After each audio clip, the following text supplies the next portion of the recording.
Selam herkese. Bu videoda sizinle eşel cetveller hakkında konuşacağız. Nedir bu eşel cetveller? Ne işe yarar? Niçin kullanırız? Neden kullanırız? Nerelerde kullanırız? Başımızın tacı eşel cetvelleri biz modalistik çizimlerinde kullanırız. Nasıl kullanacağımızı şimdi anlatacağım. Ben Sibel, dikiş sınıfı Sibel hocanız diğer bilinen ismimle Instagram hesabımda ve YouTube kanalımda sizlere dikiş aşamaları ve kalıplarla ilgili, kalıp çizimiyle ilgili birçok videolar paylaşıyorum.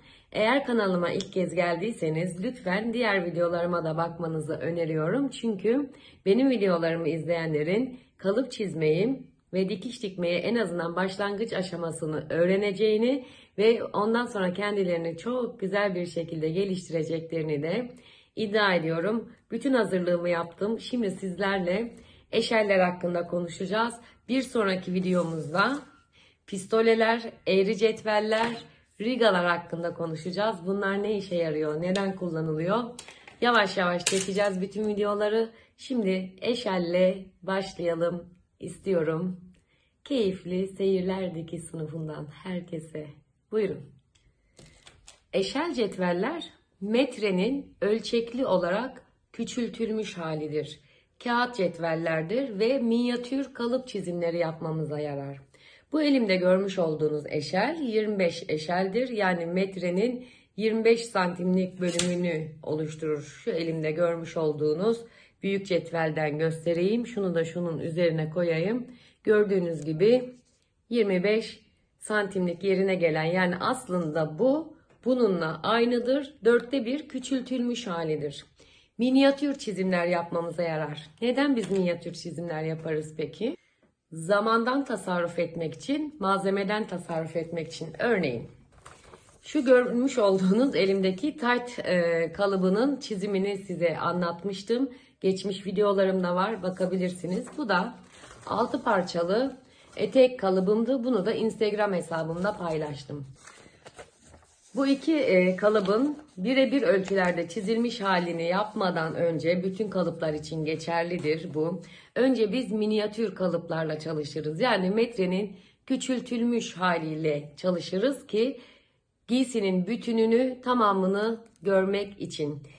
Şimdi bu 6 parçalı etek kalıbını ben çizdikten sonra bu kalıpla şöyle bir minyatür etek yaptım kendime ve kalıbımın doğruluğunu anlamaya çalıştım. Bir yerinde eksiklik var mı, bir yerinde yanlışlık var mı diye. Minyatür kalıp, yani bu elimde görmüş olduğunuz çizimin minyatürü bu. Bunu daha sonra ben emin olduktan sonra çiziminden 1/1 ölçülerle, yani cetvel ve mezurayla yapıp kendi ölçülerime göre yapabilirim. Eşel demek kağıttan cetveller, mezuralar demektir. Aynı işi görür. Bir cetvelle, bir mezurayla ne yapıyorsak eğer, eşelle de aynısını yapabiliriz. Şu elimde görmüş olduğunuz eşel de metrenin 35 santimlik parçasını oluşturuyor. Burada 10 santimlik parçasını oluşturuyor. Daha büyük kalıplar çizmek için kullanırız. Yani küçük kağıtlara çizip doğruluğunu kontrol ettikten sonra büyük kağıtlara geçirme işlemine yarıyor. Burada bakın gene elimde başka eşeller de var. Bunlar bir takım halde çalışıyor. Bu da eşelin 50 santimlik parçası. Yani 1 metrelik cetvele eşelimi koyduktan sonra şöyle gösteriyorum ki size. Şu şekilde 50 santime kadar gelen, yeri kadar olan, yani 1/2 ölçülerde çizim yapmamızı sağlar. Genellikle drapaj usulü 50 eşel mankenlerle çalışıldığında bu eşeli kullanırız ve gene kumaştan, kağıttan ve malzemeden ve zamandan kazanmaya çalışırız. Tam bu aşamasında bir şey hatırlatmak ve söylemek istiyorum sizlere. Diyelim ki biz bu minyatür çizimimizi 25 eşelimizde, 30, 40, 50 eşelimizde çizdik ve daha sonra şu numuneyi elde ettik. Ettikten sonra baktık ki gayet güzel gözüküyor, hiçbir şey yok. Çok da güzel çizmişiz. 1/1 ölçülerinde de çiziyoruz. Çizdikten sonra, yani kendi ölçülerimize göre büyük kağıtlara çizdikten sonra onun modalistler bu şekilde çalışıyorlar. Biz de bu şekilde çalışıyoruz. 1/1 ölçülerde kalıbından bir kumaşa yerleştiriyoruz ve numune dikişini yapıyoruz. Bakıyoruz. Diyelim ki bu benim 1/1 ölçülerde yaptığım eteğin numune eteği dikişi. Keşke dikilmişini size gösterseydim. Bakıyorum, kontrol ediyorum. Herhangi bir ölçü farkı var mı? Bir yere eğik olmuş mu? Dik açım kaybolmuş mu? Her çizim için bu aşama önemlidir. Onları düzeltip ölçülerini alıp yeniden kalıp üzerine geçiriyorum. Kalıbı düzeltiyorum ve bir numune dikişi daha yapıyorum. Modelistlik kolay bir iş değildir, zor bir iştir. O yüzden çok ince ayrıntılarıyla öğrenilmesi ve yapılması gerekiyor. Ondan sonra ne yapıyorum? Geliyorum, bu minyatür çizimimde de aynı düzeltmeleri yapıyorum ki benim arşivimde düzgün bir çizim olarak kalsın. İşte çok fazla kağıt, çok fazla kumaş, çok fazla parşömen kağıdı, yapıştırıcı harcayıp atıp çöp yapmak yerine ise bizim eşellerimiz bu sayede kurtarıcı oluyorlar ve biz bütün çalışmalarımızı eşel cetvellerimizle, eşel takımlarımızla yapıyoruz. Eşeller elimde gördüğünüz şöyle bir küçük poşet içerisinde takım halde satılır. Bütün parçaları içindedir. Kırtasiyelerde ve dikiş malzemeleri satan dükkanlarda, internette bulabilirsiniz. Benimle birlikte kalıp çizenlerin mutlaka bir eşel ve bir pistole takımına sahip olmaları gerekiyor. Çok da pahalıya satılan şeyler değil. 10 lira, 12 lira civarındaydı. En son fiyatları ne kadar bilmiyorum.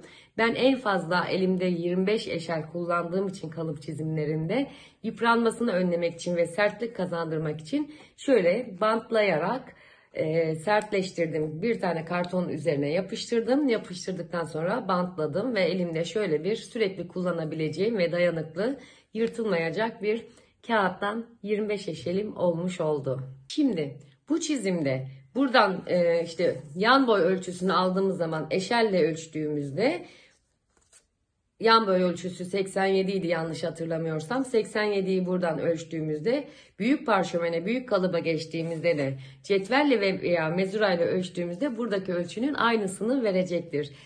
Cetvelin, metrenin ölçülerinin küçültülmüş halidir diye yeniden tekrar ediyorum. Eksik bir şey bırakmak istemiyorum. Sorularınız varsa ve unuttuğum bir şey varsa lütfen yorumlar kısmına yazınız ve kendinize birer eşel takımı ve pistole takımı alınız. Çünkü ben bundan sonra sizlerle birlikte YouTube kanalımda da, Instagram'da da kalıp çizimleri yapmaya devam edeceğim. Basitten karmaşığa gideceğiz. Bunlarla ilgili de isteklerinizi, yorumlarınızı bekliyorum. Mesela şunu demeyin, 8 parçalı kupla elbise kalıbı bize anlatır mısınız hocam? Anlatamam, çünkü onu anlatabilmem için önce temel beden kalıplarını öğrenmemiz gerekiyor. Her şeyden önemlisi ölçü almayı öğrenmemiz gerekiyor ve her şeyden önemlisi cetvel kullanmayı öğrenmemiz gerekiyor. Bütün malzemelerimi ben buraya yığdım ve şimdi ben size gösteriyorum. Her videomda da ısrarla söylediğim bir şey var. Cetvelle ölçüm yaparken ya şuradan başlıyordunuz ölçmeye ya da cetvelin bir noktasından başlıyordunuz. Ama biz tam sıfır noktasının olduğu yerinden başlamamız gerekiyordu ölçüm yapmaya. Bunu yeniden tekrar etmek istiyorum sizlere. Kameraya çok yaklaşmak da istemiyorum. Aynı durum eşelimiz için de geçerli. Bulursam size göstereceğim. Evet. Eşelimizde de şurada gördüğünüz tam sıfır noktasından başlamamız gerekiyor. Miyop hocanız gene gözlerini kısa kısa ekrana bakmaya başladı ama ders anlatırken kendimi kaybediyorum. Kusura bakmayın. Sizin beni anladığınızı ve sevdiğinizi de biliyorum. Ben de sizi çok seviyorum. Eşellerle anlatacaklarım benim bu kadar. İnşallah eksik bir şey bırakmamışımdır. Bıraktıysam affola.